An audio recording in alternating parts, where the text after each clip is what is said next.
A superlua de maio de 2012 é apresentado por ciência na NASA. A lua cheia tem fama de causar problemas. Ela levanta marés altas. Ela faz os cães uivarem.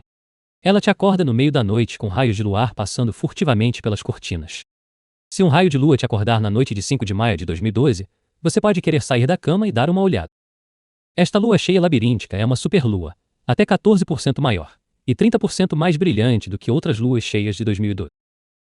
O termo científico para o fenômeno é perigeu da Lua. As luas cheias variam em tamanho por causa do formato oval da órbita da Lua.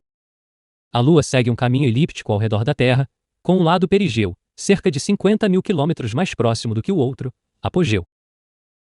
As luas cheias que ocorrem no lado do perigeu da órbita da Lua parecem extra grandes e brilhantes. Esse é o caso em 5 de maio, às 23h34, quando a Lua atinge o perigeu.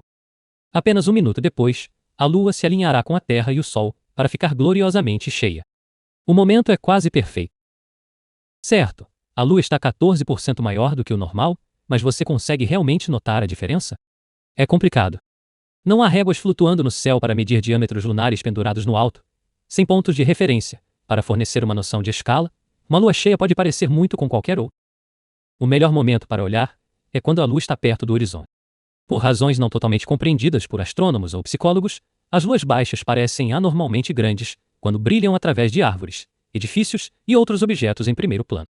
Em 5 de maio, essa ilusão lunar amplificará uma lua cheia que é extra grande para começar.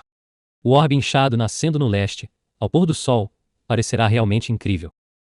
O folclore diz que todos os tipos de coisas malucas acontecem sob a luz da lua cheia. Supostamente, as internações hospitalares aumentam, a taxa de criminalidade sobe e as pessoas se comportam de forma estranha. A ideia de que a lua cheia causa transtornos mentais era difundida na Idade Média. Até mesmo a palavra lunático, que tem a ver com insanidade, vem da palavra latina, referente à lua.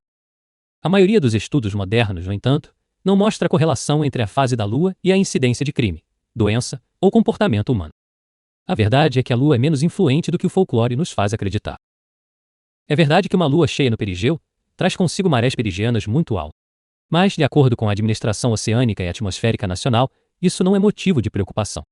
Na maioria dos lugares, a gravidade lunar no perigeu puxa as águas da maré apenas alguns centímetros por polegada, ou mais acima do normal. A geografia local pode amplificar o efeito para cerca de 15 centímetros, ou 6 polegadas. Não é exatamente uma grande enchente. Luas superparigianas são, na verdade, bastante comuns.